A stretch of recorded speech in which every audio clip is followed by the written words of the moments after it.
स्वागत है। कभी सोचा है कि यूके में जो दवाएं या मेडिकल डिवाइसेस मरीजों तक पहुंचते हैं वो सेफ हैं भी या नहीं? मतलब ये कौन तय करता है? हाँ, ये एक बहुत जरूरी सवाल है और इसका जवाब है एक एजेंसी MHRA। MHRA। अच्छा, ये नाम सुना है। Medicine and health care products regulatory agency, है ना? जी हाँ, बिल्कुल। ये यूके की सरकारी एजेंसी है जो दवाएं, मेडिकल उपकरण और यहाँ तक के खून चढ़ाने वाले ब्लड कंपोनेंट्स को भी रेगुलेट करती है। अच्छा, तो मतलब वैक्सीन से लेकर वेंटिलेटर तक अगर कोई भी चीज इलाज में इस्तेमाल हो रही है तो पूरी उम्मीद है कि MHRA ने उसे देखा परखा होगा। बिल्कुल। उनका मूल्यांकन, मंजूरी या फिर इस्तेमाल के दौरान निगरानी, ये सब MHRA के दायरे में आता है। ये department of health and social care के तहत काम करती है। तो आज हम इसी पर बात करने वाले हैं। हमारे पास एवरब्लिंक हेल्थ केयर का एक लेख है और हम कोशिश करेंगे कि MHRA कैसे काम करती है, इसे थोड़ा और समझें। हाँ, ये समझना जरूरी है, खासकर हेल्थ केयर प्रोफेशनल्स और रिसर्चर्स के लिए। और हमारे लिए भी, मतलब आम लोगों के लिए भी, कि यूके में सुरक्षित सबूत आधारित इलाज को ये कैसे सपोर्ट करते हैं। सही कहा।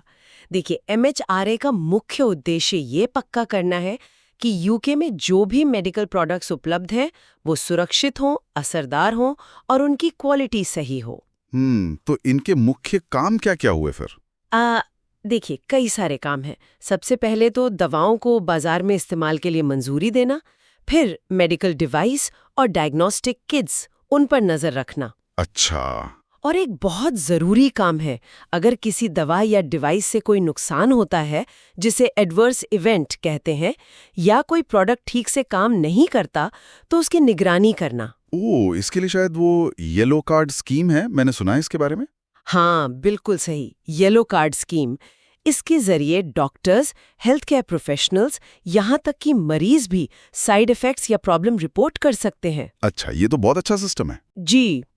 और इसके अलावा क्लिनिकल ट्रायल सही तरीके से हों, दवाएं ठीक से बने, यानी मैन्युफैक्चरिंग स्टैंडर्ड्स, ये सब लागू करवाना भी इन्हीं का काम है। तो एक तरह से ये मरीजों की सुरक्षा के पहरेदार हैं। इस लेख में एक बात बड़ी दिलचस्प लगी। कोविड-19 के टाइम का जिक्र था। हाँ, वो एक बहुत बड़ा चैलेंज था सबके लिए। लेख कहता है कि MHRA ने, मतलब सेफ्टी से समझौता किए बिना, वैक्सीन को इमरजेंसी इस्तेमाल के लिए बहुत तेजी से मंजूरी दी। जी हाँ, ये सच है। बल्कि MHRA दुनिया की पहली रेगुलेटरी एजेंसी थी जिसने पब्लिक इस्तेमाल के लिए कोविड वैक्सीन को अप्रूव किया। सच में? पहली? ये तो कमाल है। ये उनकी क्षमता दिखाता है ना? बिल्कुल। ये दिखाता है कि वो जरूरत पड़ने पर तेजी से काम कर सकते हैं, लेकिन सुरक्षा मानकों को ध्यान में रखते हुए। लेकिन क्या ये तेजी सिर्फ उस इमरजेंसी सिचुएशन के लिए थी, या ये आमतौर पर भी इतनी तेजी से काम करते हैं? देखिए, कोविड वाली स्थिति तो असाधारण थी। आमतौर पर प्रक्रिया थोड़ी लंबी होती है क्योंकि हर पहलू को बहुत बारीकी से जांचा जाता है, लेकिन उनका लक्ष्य हमेशा सेफ्टी और जरूरत के बीच संतुलन बनाना होता है। तो हेल्थ केयर प्रोफेशंस के लिए क्या खास बातें ध्यान में रखने वाली हैं MHRA को लेकर? सबसे पहली बात तो भरोसा।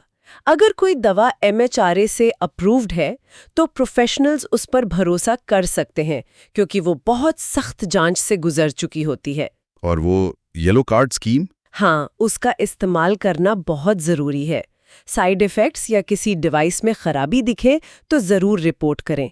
ये जानकारी बहुत कीमती होती है। इससे आगे चलकर शायद दवा के इस्तेमाल में बदलाव भी होते होंगे। बिल्कुल। इसी फीडबैक के आधार पर सेफ्टी गाइडलाइंस अपडेट होती हैं। और सिर्फ दवाएं नहीं, खराब उपकरणों की रिपोर्टिंग भी उतनी ही जरूरी है। अच्छा, और अपडेट कैसे रहा जाए? MHRA खुद सेफ्टी अलर्ट्स जारी करती है। और एक और जरूरी चीज है BNF, ब्रिटिश नेशनल फॉर्मूलरी।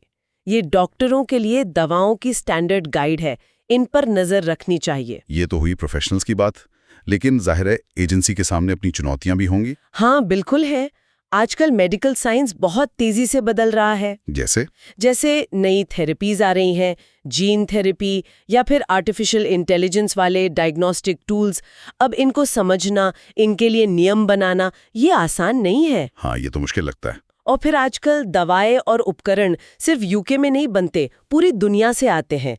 तो ये जो ग्लोबल सप्लाई चेन है, इस पर नजर रखना, हर जगह क्वालिटी सुनिश्चित करना, ये भी एक बड़ा चैलेंज है। और शायद जल्दी अप्रूवल का दबाव भी रहता होगा। हाँ, वो दबाव तो हमेशा रहता है कि नई असरदार चीजें मरीजों तक जल्दी पहुंचे, लेकिन जैसा मैंने कहा, सेफ्टी से समझौता नहीं हो सकता। तो इन सब से निपटने के लिए वो क्या कर रहे हैं? वो अपने सिस्टम्स को मॉडर्नाइज कर रहे हैं, अपने डिजिटल इंफ्रास्ट्रक्चर में इन्वेस्ट कर रहे हैं, ताकि वो ज्यादा कुशल बन सकें और इन नई चुनौतियों का सामना कर पाएं। तो कुल मिलाकर MHRA सिर्फ एक रेगुलेटर या कहें कि कोई रुकावट नहीं है? नहीं, बिल्कुल नहीं। इसे रुकावट की तरह नहीं देखना चाहिए। ये एक तरह का सुरक्षा कवच है, एक सेफ्टी नेट। सुरक्षा कवच। हाँ, ये यूके के पूरे हेल्थ केयर सिस्टम में भरोसे को मजबूत करता है। जब कोई डॉक्टर दवा लिखता है या अस्पताल में कोई डिवाइस इस्तेमाल होता है, तो उसके पीछे MHRA की मेहनत और निगरानी होती है। सही कहा। इसी से भरोसा बनता है कि इलाज सुरक्षित और असरदार होगा। बिल्कुल। ये सब जानने के बाद एक सवाल मेरे मन में आ रहा है सोचने के लिए। हाँ, पूछिए। जैसे जैसे आर्टिफिशियल इंटेलिजेंस मतलब AI का इस्तेमाल डायग्नोस्टिक्स में और नए इलाज बनाने में और बढ़ेगा, तो MHRA जैसी रेगुलेटरी एजेंसियों के सामने किस तरह की नई मुश्किलें या शायद नैतिक सवाल खड़े हो सकते हैं? ये बहुत ही प्रासंगिक सवाल है। AI रेगुलेशन एक बड़ा मुद्दा बनने वाला है। हाँ, इस पर सोचना चाहिए। खैर, आज MHRA के बारे में काफी कुछ जानने को मिला। जी हाँ।